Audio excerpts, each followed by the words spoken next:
하나님의 말씀은 마태복음 4장 1절에서 11절입니다. 신약성경 4페이지를 찾으시기 바랍니다.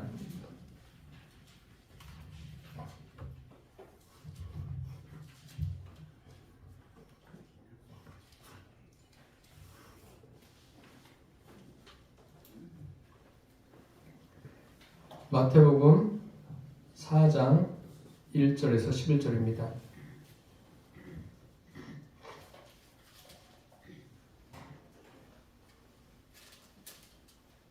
마태복음 4장 1절에서 11절 말씀을 함께 공독하시겠습니다.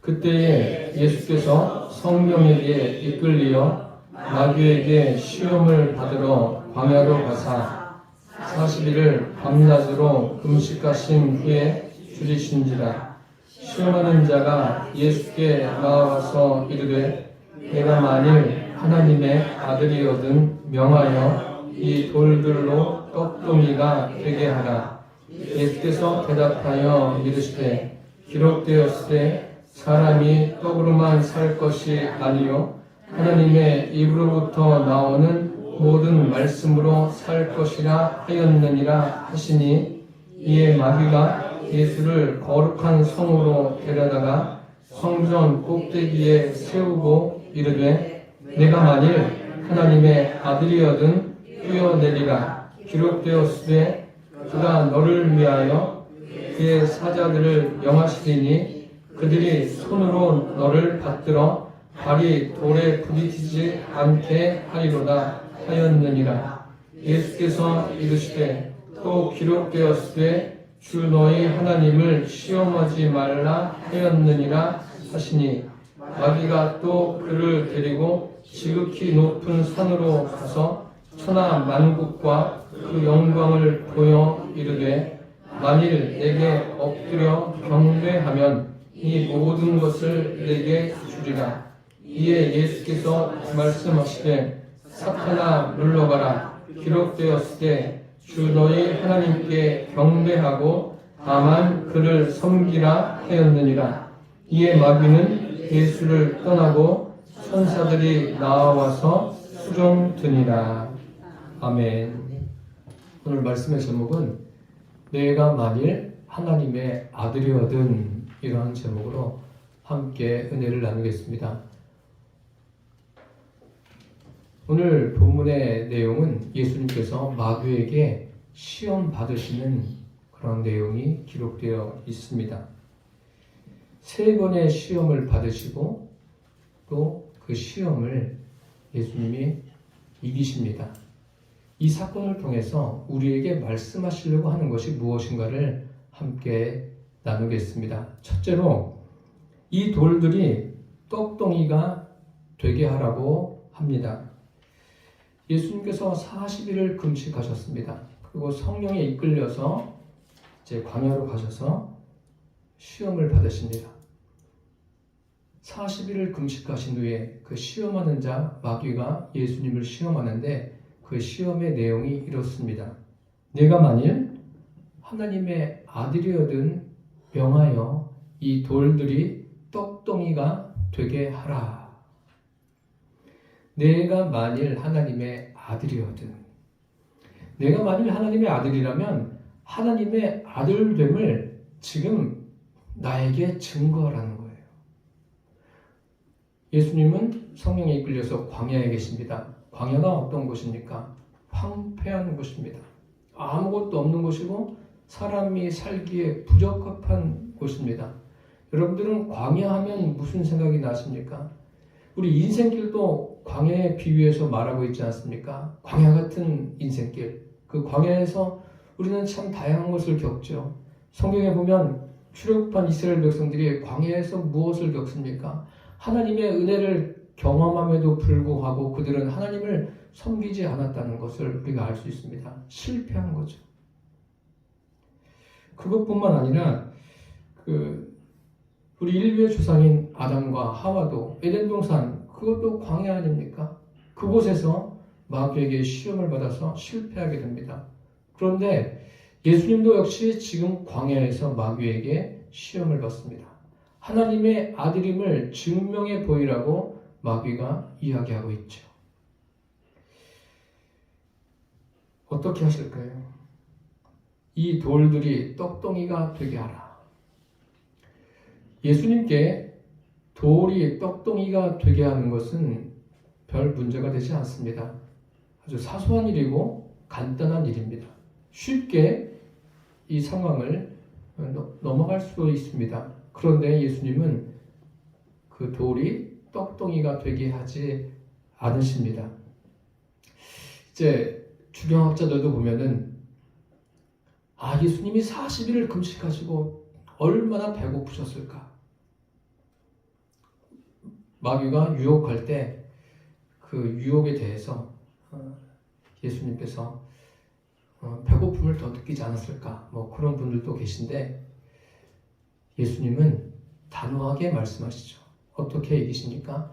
기록되었을 때 사람이 떡으로만 살 것이 아니요 하나님의 입으로부터 나오는 모든 말씀으로 살 것이라 라고 말씀하고 계십니다.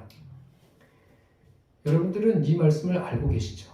알고 계신데 예수님의 이 말씀 속에는 복음이 담겨져 있고 하나님이 어떤 분이신가, 사람이 어떤 존재인가가 정확하게 기록되어 있어요. 예수님은 이 한마디를 하시면서 사람의 존재에 대해서 분명하게 우리에게 말씀하십니다. 성경은 창세기부터 요한계시록까지 하나님과 사람의 관계 속에서 말씀하시는 거예요. 어떤 비유도 말씀하시고 또 동물들에 대해서 다양하게 또 말씀하시는 경우도 있고 아무튼 여러 가지로 말씀하시는데 그 모든 것이 결국은 어디에 초점이 맞춰지냐면 하나님이 어떤 분이신가, 사람이 어떤 존재인가에 맞춰져 있습니다. 예수님께서 말씀하시죠. 사람이 떡으로만 살 것이 아니요. 그럼 사람에게 떡이 어떻다는 거예요? 떡이 필요하다는 거예요. 우리 육신의 생명을 유지하기 위해서 반드시 떡이 있어야 됩니다. 떡이라는 것은 뭐예요? 먹을 것 아닙니까? 그것을 먹고 육신의 영양을 공급받는 거예요. 우리 육신은 절대적으로 떡이 필요해요. 그것이 없으면 살 수 없습니다. 떡 안 먹고 살 수 있는 재간이 있습니까? 없어요. 그래서 사람은 어떤 존재예요? 육신을 가지고 있는 존재이고 그 육신에게는 무엇이 필요한 거예요? 떡이 필요함을 주님께서 말씀하고 계십니다. 그런데 거기에서 끝이 아니에요. 우리는 육신만 잘 되고 잘 먹고 잘 살면 된다고 생각하는데 우리 육신은 거기에서 끝이 아닙니다. 그 다음에 뭐라고 말씀하십니까? 하나님의 입으로부터 나오는 모든 말씀으로 살 것이다 라고 말씀하고 계십니다. 하나님의 입으로부터 나오는 모든 말씀이 사람에게 필요한 거예요. 사람은 하나님의 말씀이 있어야 되는 존재라는 거예요. 다시 말씀드리면 육신만이 인생이 아니라 사람은 육신을 가지고 있고 그 안에 뭐가 있는 거예요? 영이 있는 영적인 존재라는 거예요. 예수님이 그것을 말씀하시는 거예요. 그래서 우리 영혼이 구원받아야 된다는 말씀이 여기에 나오는 거예요. 하나님의 입으로부터 나오는 모든 말씀으로 살 것이다. 그렇게 말씀하시는 것은 사람은 영적인 존재라는 거예요. 떡이 몸에 들어가서 그 몸에 영양분을 공급해서 육신의 생명을 지탱하듯이 하나님의 말씀이신 예수님이 사람 안에 들어가야 육신이 아닌 그 영의 생명을 얻게 되는 거예요. 그래서 예수님은 성찬식으로도 이것을 우리에게 알리시지 않으셨습니까? 떡이 몸에 들어가듯 생명의 떡이신 예수님이 사람의 마음에 들어가야 돼요. 사람의 안에 들어가야 됩니다. 이것이 거듭남이에요. 이것이 구원입니다. 이것이 영생이에요. 물과 성령으로 나지 아니하면 하나님 나라에 들어갈 수 없다라고 말씀하셨습니다. 예수 믿는 것은 다른 것이 아니에요. 예수 믿는 것은 예수님을 내 안에 주인으로 영접하는 것. 예수님이 내 안에 들어오셔야 그 사람이 예수 믿는 거예요. 그래서 사람은 영적인 존재이기 때문에 반드시 예수님을 내 안에 주인으로 모셔드리고 살아야 합니다. 마귀는 그냥 돌이 떡덩이가 되게 하라 이렇게 예수님에게 시험을 하는데 예수님은 그 마귀의 시험 앞에서 사람이 어떤 존재인가를 명확하게 밝히고 계십니다. 이 시험을 통해서 예수님이 그냥 말씀으로 시험을 이겼다, 기록되었을 때 이것만 아시지 마시고 예수님의 말씀 안에 무엇이 담겨져 있는가 여러분들이 명확하게 그것을 알고 주님을 섬기게 되기를 바랍니다. 둘째로 성전 꼭대기에서 뛰어내리라고 합니다. 이 마귀가 시험하는 자가 광야에서 예수님을 시험했습니다. 이제 광야에서 시험했는데 장소를 또 어디로 옮깁니까? 이제는 성전, 그것도 성전 꼭대기로 장소를 옮깁니다. 그 성전 꼭대기에서 뛰어내리라고 말합니다. 성전 꼭대기라는 것은 뭐예요? 그 아래 사람들이 많이 있는 거 아니에요? 광야에는 아무도 없어요? 사람이 없습니다. 마귀와 예수님 단 둘이서 있었던 거예요. 그런데 이 성전 꼭대기는 지금 그 아래 수많은 사람들이 왔다 갔다 하는 거예요. 그리고 예수님과 마귀는 그 성전 꼭대기에 있지 않습니까? 그러면서 마귀가 이렇게 이야기하죠. 그가 천사를 보내서 뛰어내릴 때 발이 땅에 닿지 않게, 부딪히지 않게 할 것이다. 여러분 어때요? 그럴듯하지 않습니까?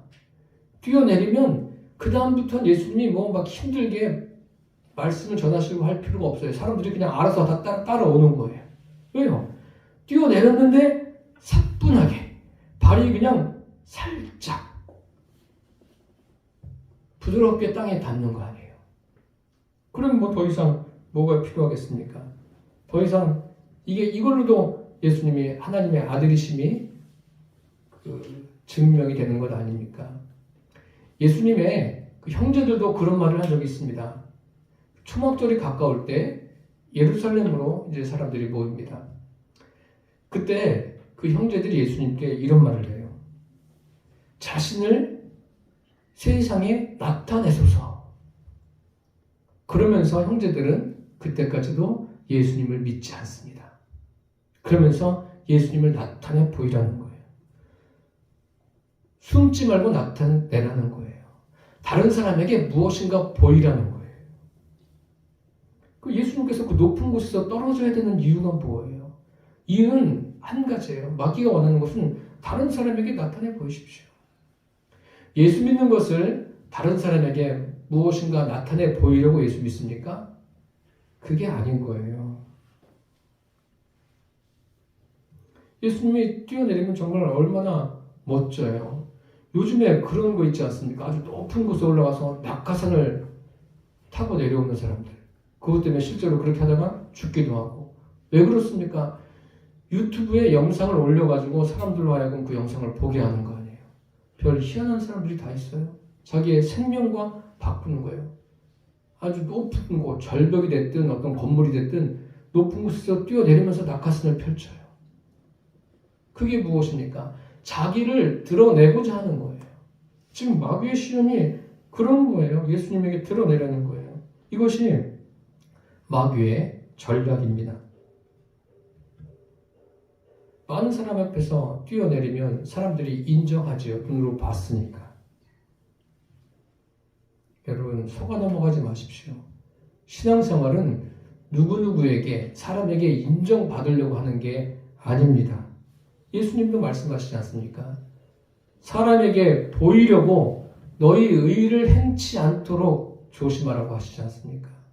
기도하는 것도 뭐라고 하셔요? 기도할 때 사람에게 보이려고 하지 말라. 보이려고 하는 대표적인 사람이 누구예요? 바리새인 아닙니까? 성경을 그렇게 달달달 외우고 있는 바리새인들이에요.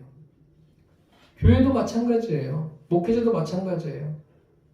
누구에게 보이려고 하는, 누가 만들어냈는지 모르겠지만 스타 목사가 어디 있습니까? 세상에. 목회자가 할 일은 성경을 가지고 하나님의 말씀, 하나님이 무엇을 원하시는가를 그대로 전하는 게 목회자의 사명인 거예요. 그것을 못하면 나중에 하나님 앞에 섰을 때 어떻게 쓰겠습니까? 사람에게 보이는 게 아닙니다. 이것이 바로 마귀의 원한입니다.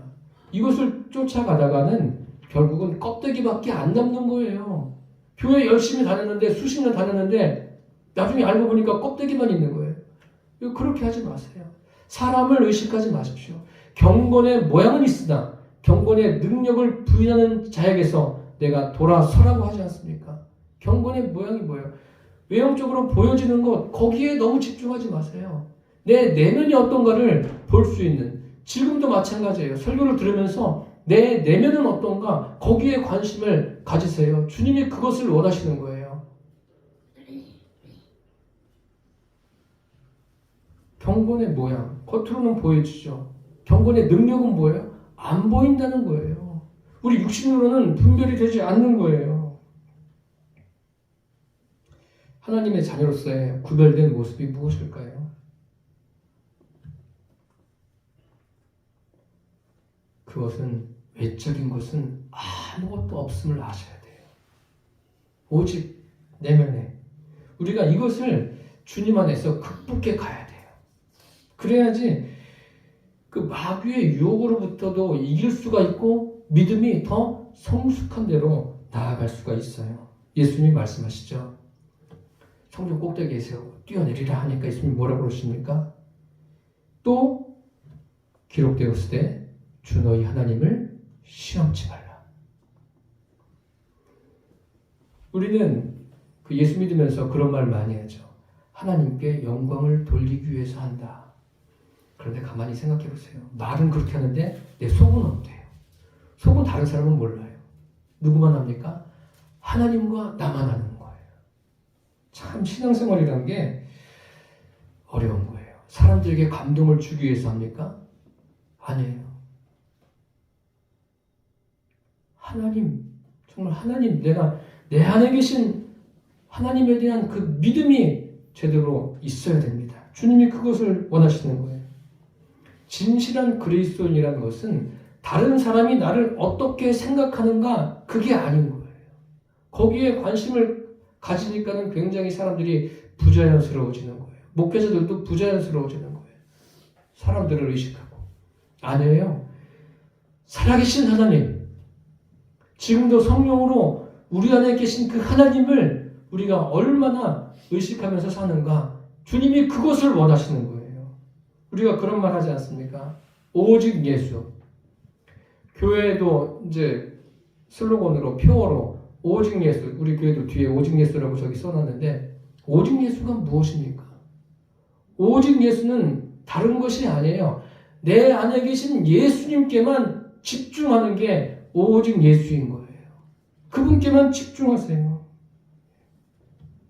그래야 주님이 나에게 더 깊은 관심을 가지시고 나의 믿음을 더 성숙해 하신다는 사실을 잊지 않게 되기를 바랍니다. 셋째로 엎드려 경배하라고 합니다. 마귀가 지금 3번 시험하는데 2번 어떻게 됐어요? 2번은 다 마귀가 의도한 대로 됐습니까? 실패했어요. 마귀도 집요하죠. 3번째로 이제 예수님을 시험합니다. 첫 번째는 광야에서, 2번째는 성전 꼭대기에서. 이제 또 장소를 바꿔요. 어디로요? 산으로 예수님을 이끌어서 천하 만국과 그 영광을 보여줍니다.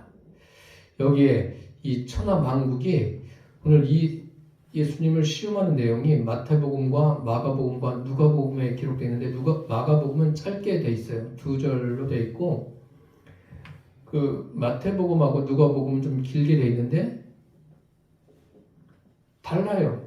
이 천하 만국이라는 의미가 마태는 어떤 내용을 사용했냐면 코스모스라는 그런 헬러 원어를 사용했고 또 누가는 그 오이쿠메네라는 말을 사용했어요. 이 의미가 뭐냐면 말 그대로 마태는 온 우주 만물을 의미하고 또 누가는 그 당시에 그 전 세계를 그 지역을 통치했던 로마가 다스리는 그 세상을 의미하는 거예요.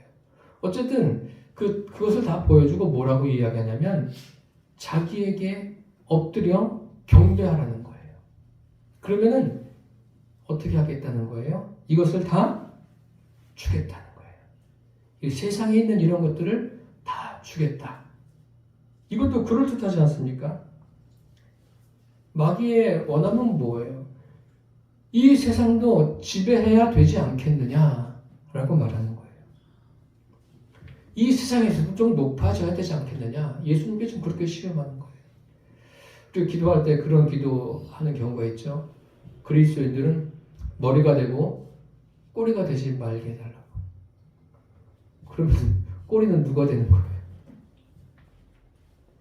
예, 그런 기도를 하는데 물론 사회적으로도 어떤 지위를 가지고 주님을 잘 섬긴다면 복음을 전하는데 유용하겠죠. 그런데 그렇지 못할 경우가 더 많습니다. 마귀는 지금 내게 엎드려 경배하면 이 모든 것을 내게 주리라. 지금 마귀가 시험하는 곳은 산이에요. 또 사람이 없습니다. 지금 예수님과 마귀. 간단한 거예요. 아무도 없어요. 아무도 보지 않잖아요. 그냥 엎드려서 경배하면 상황이 끝나는 거예요. 간단하지 않습니까? 예수님이 지금 40일을 금식하신 거예요. 마귀에게 시험을 당하고 계셔요. 경배하기만 하면 이 천하만국도 마귀에게 허락된 그것도 예수님이 다 갖는 거죠. 예수님이 어떻게 하십니까? 주 너희 하나님께 경배하고 다만 그를 섬기라. 그러면서 그 앞에 뭐라고 말씀하십니까?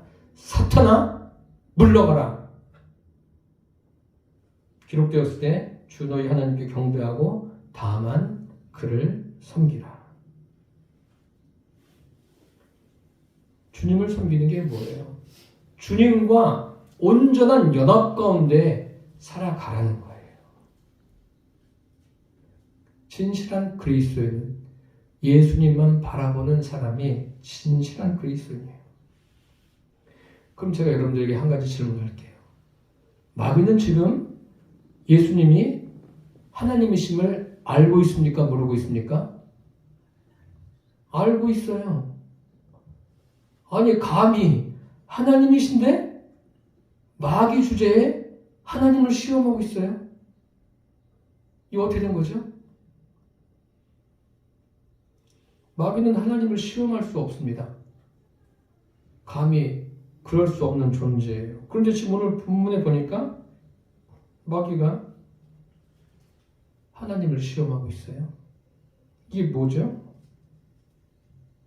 아무리 하나님이시라도 육신을 입고 온 이상 마귀에게 뭐가 되는 거예요? 시험의 대상이 되는 거예요. 그런 의미에서 마귀가 시험합니다. 이 마귀가 에덴 동산에서 아담과 하와를 유혹하지 않습니까? 유혹해서 그들로 하여금 시험에 들게 해요. 그리고 아담과 하와는 죄를 전해주는 조상이 되지 않습니까? 여기서도 예수님을 지금 시험하는 거예요. 시험하는데 그러고 나서 하나님께 어떤 그 심판을 받습니까?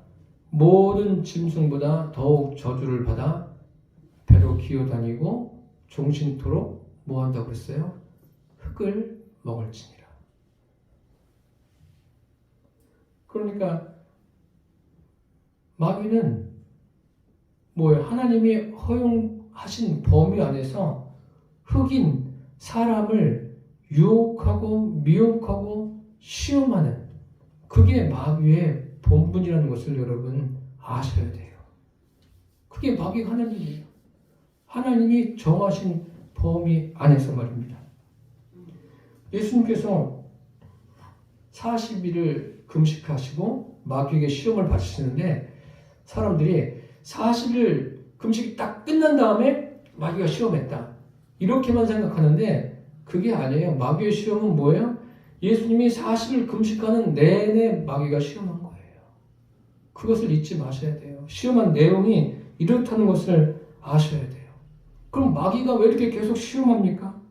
여기에 하나님의 귀하신 뜻이 있습니다. 그 뜻이 바로 제가 말씀드린 대로 마귀의 시험조차도 하나님이 그 한계를 정하셨다는 거예요. 그렇기 때문에 저와 여러분에게도 마귀의 시험이 있습니까? 없습니까? 있어요. 죽는 날까지 있습니다. 마귀의 시험이 있어요. 그리고 교회에서 봉사하면 다 시험을 당하게 돼 있어요. 그런데 제가 당부드리고 싶은 것은 시험을 당하더라도 시험에 들지 마십시오. 그러니까 우리가 주님께 주기도문에 그런 내용이 있지 않습니까? 시험에 들게 하지 마시고 시험을 당하는 거예요. 당연한 거예요. 이것은 그 시험을 안 당하는 게 오히려 이상한 거예요. 그러니까 이것을 제대로 알고 주님을 섬기게 되기를 바랍니다. 네. 이렇게 마귀가 시험을 해도 시험에 들지 않는 길이 뭐죠? 그것은 다른 것이 아니라 날마다 나를 내세우는 게 아니라 나를 부인하는 거예요. 예수님이 40일 금식기도 하시면서 하신 게 뭐예요? 날마다 자신을 부인하는 거예요. 여기 보세요. 내가 만일 하나님의 아들이거든. 그게 뭐예요? 하나님의 아들이면 이렇게도 해보고 저렇게도 해보라는 거죠. 그게 마귀의 유혹이에요. 자꾸 간접적인 증거를 대보라는 거예요. 하나님의 아들인 증거를 시원하게 좀 보여달라는 거죠. 그게 바로 마귀의 유혹입니다. 우리는 그런 생각을 해요. 예수님께서 좀 더 시원하게 그냥 마귀를 탁 물리치면 좋을 텐데 그렇게 하지 않으시고 기록되었을 때 이렇게 말씀하시고 그렇게 생각하는데 예수님이 이렇게 하시는 게 맞습니다. 이렇게 마귀의 시험은 육신을 입은 존재에게만 있는 거예요. 마귀가 무슨 다른 동물도 시험합니까? 사람만 시험하고 있지 않습니까? 그런데 저와 여러분은 분명히 아셔야 될 것은 우리는 육신을 입고 있지만 우리의 소속은 뭐예요? 영에 속한 자라는 것을 잊지 않기를 바랍니다. 영적인 존재예요. 예? 그 하나님이 역사하지 않는 곳에도 사람들은 많이 모입니다. 대표적으로 이야기하는 이단 같은 경우도 그렇지 않습니까?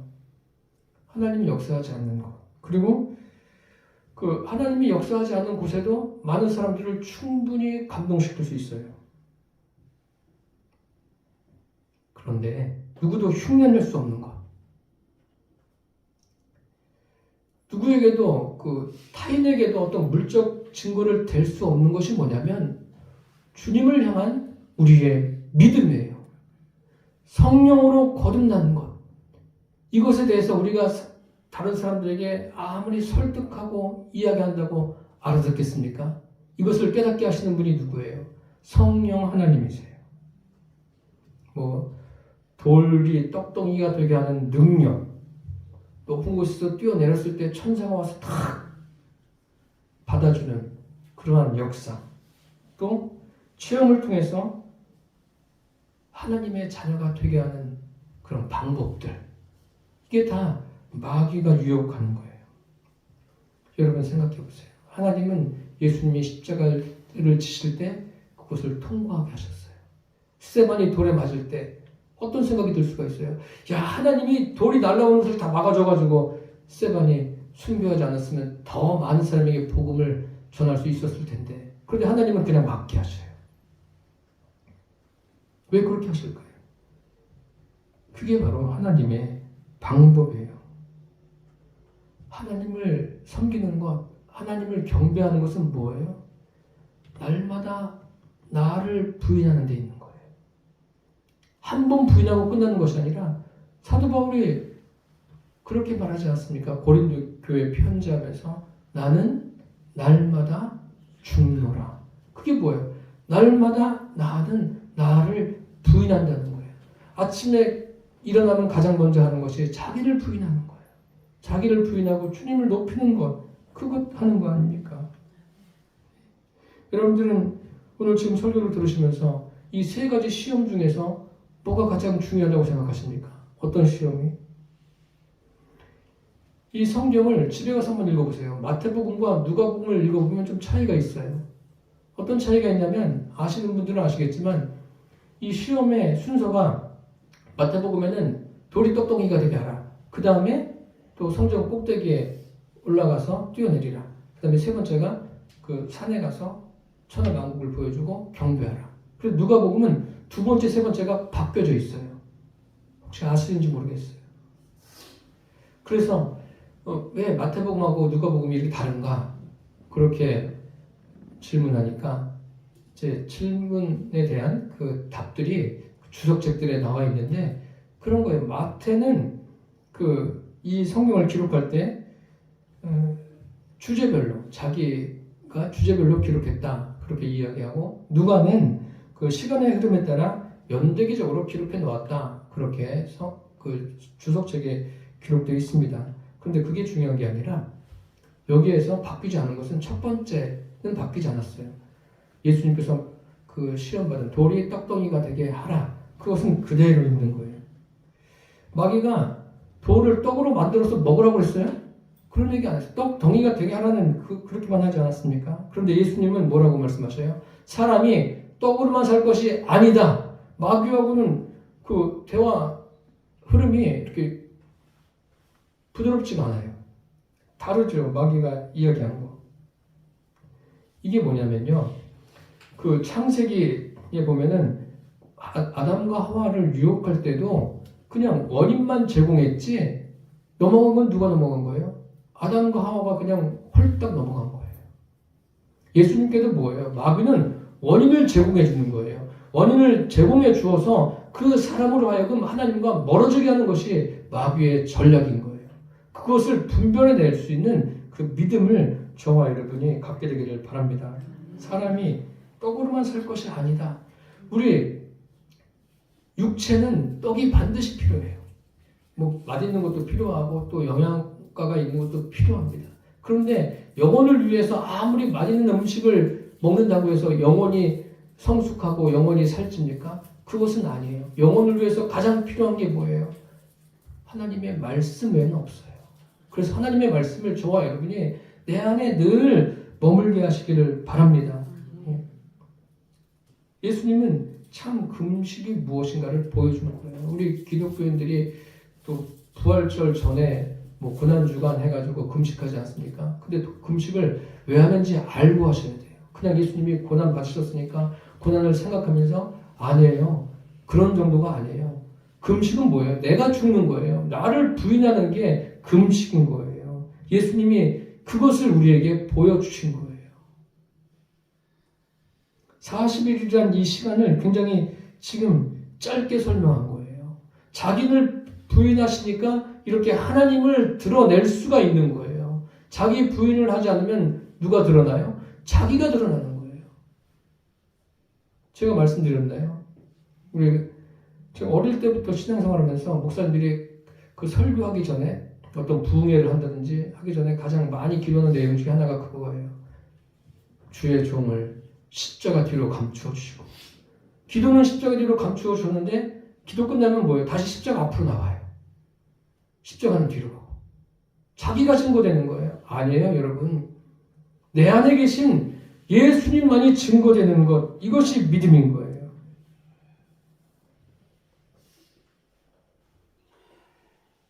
이 이유로 마귀가 예수님을 시험하지 못합니다. 그것을 아셔야 돼요. 하나님의 입으로부터 나오는 모든 말씀으로 사는 것. 이것이 신앙생활이에요. 복잡하지 않습니다. 진정한 믿음이라는 것은 내 일상의 모든 삶에서 하나님의 말씀을 그대로 수용하고 그 말씀만을 믿고 따라가는 거예요. 그것 이외에는 다른 것 없습니다. 기록되었으되 사람이 떡으로만 살 것이 아니요 하나님의 입으로부터 나오는 모든 말씀으로 살 것이라. 이게 10계명으로 하면 1계명이에요. 너는 나 외에 다른 신을 내게 있게 하지 말라는 거예요. 오직 내 마음에 둘 것은 다른 것이 아니에요. 하나님의 입으로부터 나오는 말씀, 하나님만이 내 안에 있게 하는 거예요. 성령 하나님이 지금 내 안에 계시지 않습니까? 매일의 삶에서 그분을 의식하고 그분으로 인해서 내 삶이 사라지게 되기를, 그리고 신앙생활이 성령으로 인해서 되어지는 저와 여러분의 삶이 되시기를 축복합니다. 기도하겠습니다.